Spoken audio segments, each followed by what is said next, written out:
방위비 요구로 주한미군 방위비 협상이 교착 상태에 빠진 가운데 갑자기 미국에서 한국에 특혜를 주려는 움직임이 나타나고 있습니다.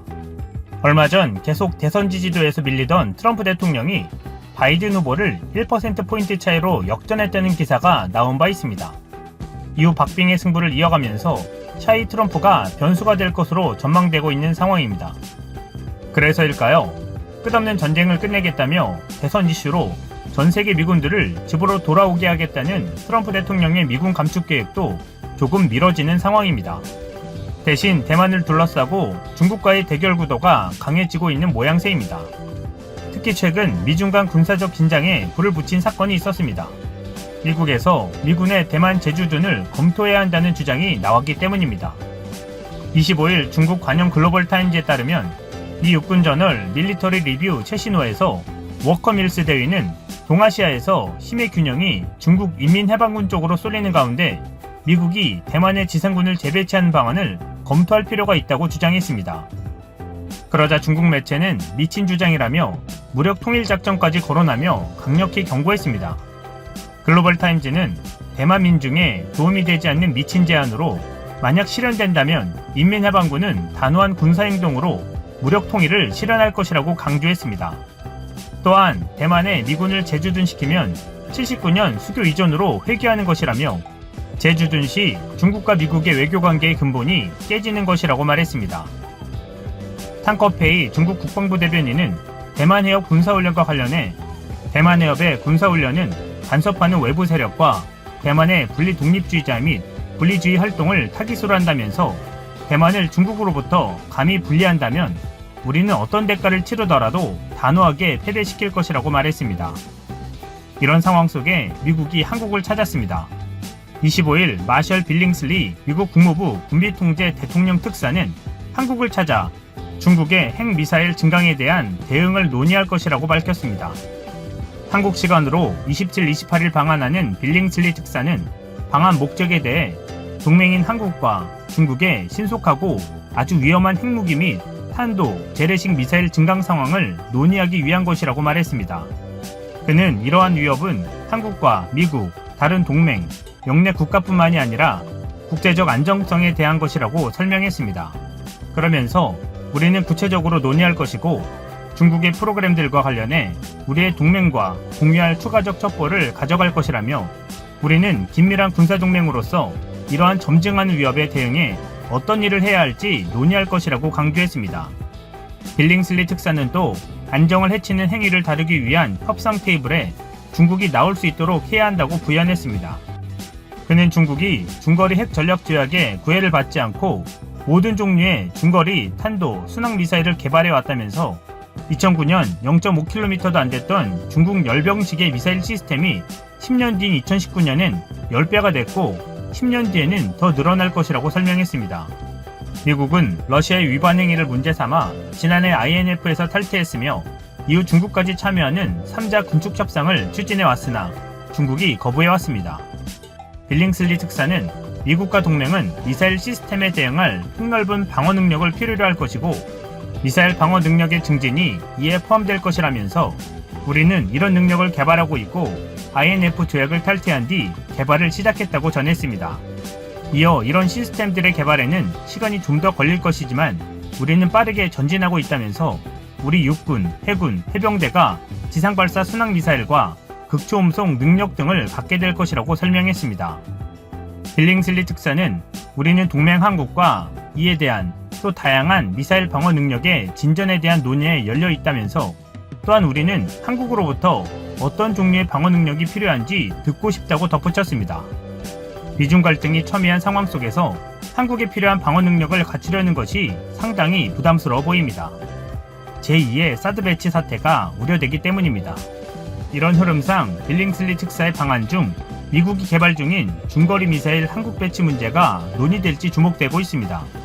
그는 지난달 일본 니혼게이자이 신문 인터뷰에서 미국이 아시아 각국과 중거리 미사일 배치를 협의 중이라고 밝힌 바 있습니다. 마크 에스퍼 미 국방장관은 지난해 8월 INF 탈퇴 하루 만에 지상 발사형 재래식 중거리 미사일의 아시아 배치를 원한다고 밝혔으며 중국은 이후 한국과 일본 등에 미국 중거리 미사일을 배치하지 말라고 경고해 왔습니다.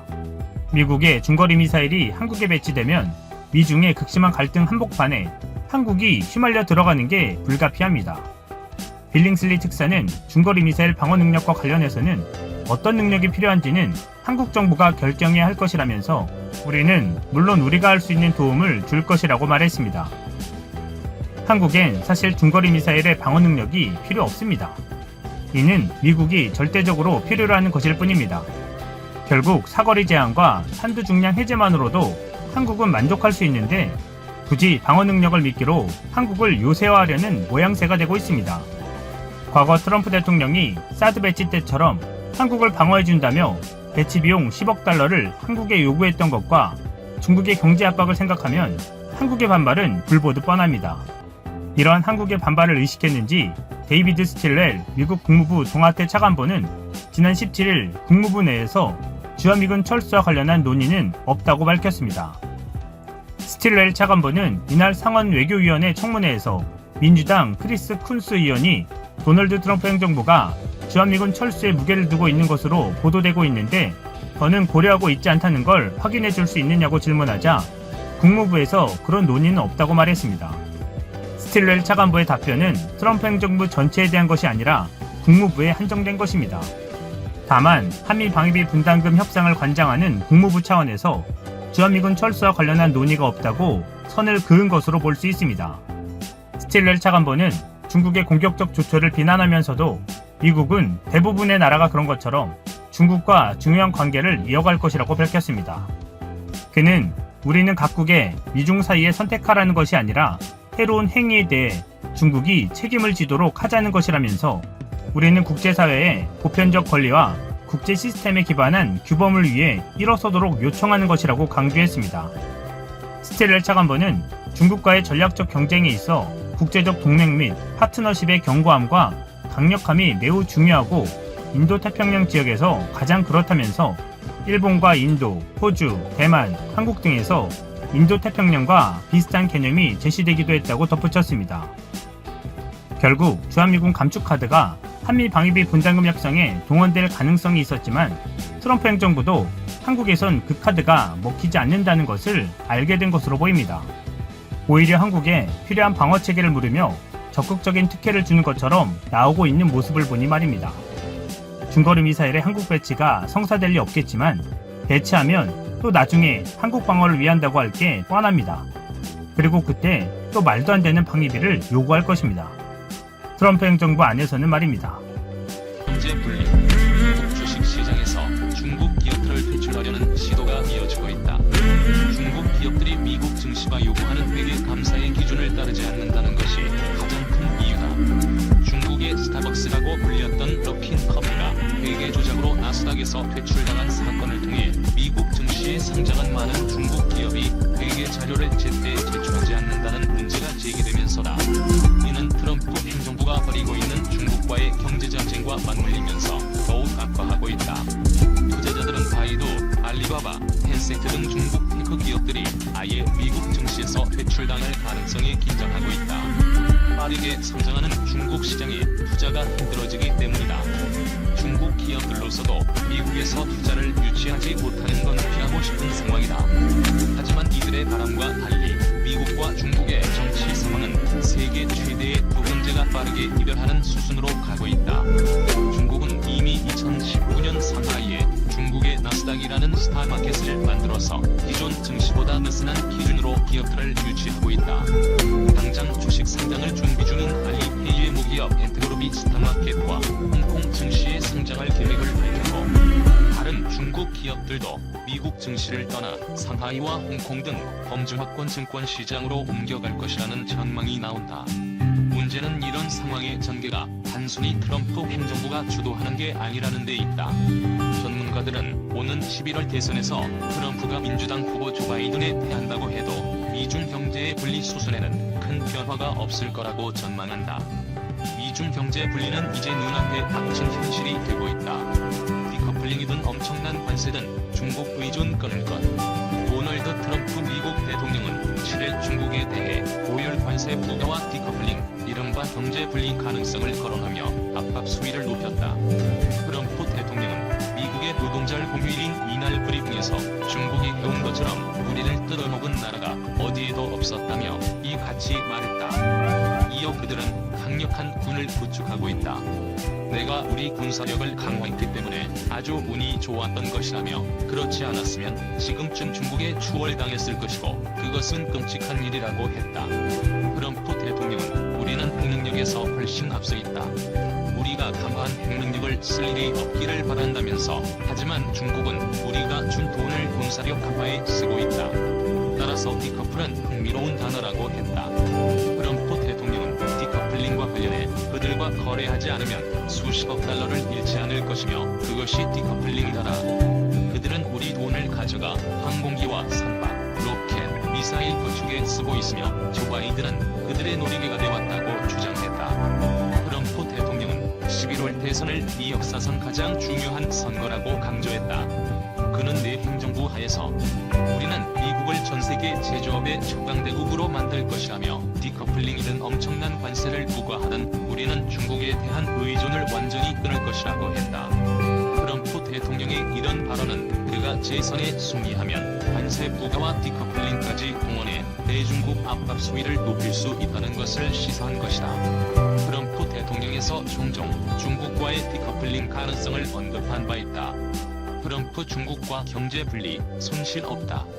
도널드 트럼프 미국 대통령이 중국과의 경제 분리를 언급하며 미국의 금전적 손실은 없다고 밝혔다. 쉘로이터 통신에 따르면 트럼프 대통령은 노동절을 겸한 백악관 간담회에서 이같이 밝혔다.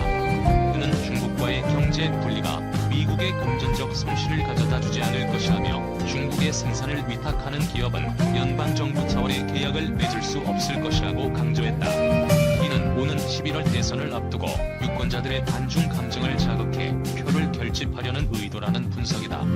트럼프 확진 소식에 쏟아지는 중국 조롱. 세계가 기뻐한다. 도널드 트럼프 미 대통령의 코로나 감염 소식에 중국 관영 매체와 네티즌들이 일제히 비난을 쏟아내고 있다. 후시진 한국15 편집장은 2일 자신의 트위터에 트럼프 대통령과 영부인이 코로나를 가볍게 치부한 그의 도박에 대가를 치렀다고 적었다.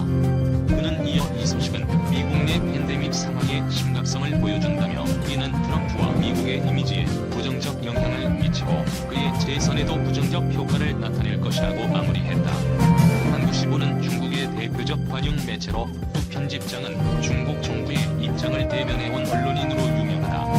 후 편집장은 지난 5월 글로벌 타임스에 낸 칼럼에서 트럼프는 코로나 대처를 제대로 못하고 있는 미국 정부에 대한 대중의 분노를 중국으로 돌리고 있다고 주장한 바 있다. 후 편집인은 당시 누가 차기 대통령이 되던 간에 국민이 그렇게 많이 죽었는데 백악관에서 잠이 오냐고 비꼬기도 했다. 그는 중국 소셜미디어 웨이보에도 장문 형식의 글을 올려 강도 높게 트럼프를 비난했다. 후 편집장은 트럼프 대통령은 코로나가 미국에 미친 충격을 희석시키려 해왔다. 그는 장기간 마스크 착용을 거부했고 그 결과 미국 국민들이 코로나의 위험성을 소홀히 대하게 만들었다고 했다. 이어 결국 대통령과 그 가족들도 대가를 치르고 있지만 국민들이 동가동락한다고 이해하진 않을 것이라고 일갈했다. 이날 중국 관영 신화통신 CCTV는 발빠르게 트럼프 코로나 확진 소식을 전했다. 웨이보에서도 최근 수시간 동안 가장 많이 검색된 주제가 트럼프 코로나 확진으로 그만큼 중국 네티즌들의 관심도 뜨거웠다고 AP통신은 전했다. 통신에 따르면 중국 네티즌들은 트럼프 코로나 확진 소식에 일제히 조롱 섞인 비난을 쏟아부었다. 트럼프 코로나 관련 속보에 수시간 만에 달린 3만여 개의 댓글에서 이들은 이렇게 축하할 일이 세계가 기뻐한다 등 반응을 나타냈다. 역시 코로나는 나라도 재미도 민족도 가리지 않는다는 댓글도 달렸다. 중국 외교부는 아직 입장을 내놓지 않고 있다고 통신은 전했다. 반면 각국 정상은 트럼프에게 회유 기원 메시지를 내놓고 있다. 나렌드라 모디 인도 총리는 이날 트위터에서 코로나 확진 소식을 알리는 트럼프 트윗을 공유하며 내 친구와 멜라니아 여사의 빠른 쾌유와 건강을 기원한다고 위로했다. 보리스 존슨 영국 총리도 트위터에서 트럼프 대통령과 영부인에게 안부를 전한다며 빠른 쾌유를 바란다고 밝혔다. 존슨 총리는 지난 3월 코로나에 감염돼 중환자실까지 입원했다가 회복했다. 가브리엘 아탈 프랑스 정부 대변인은 코로나는 회의적이었던 사람들을 포함해 그 누구도 피할 수 없다는 것을 반증한다면서 빠른 쾌유를 바란다고 밝혔다. 샤를 미셸 유럽연합 상임의장도 트럼프 대통령과 멜라니아 여사가 빨리 회복하길 바란다면서 코로나는 우리가 사는 곳이 어디든 매일 싸우고 있는 전쟁이라고 트위터에 적었다.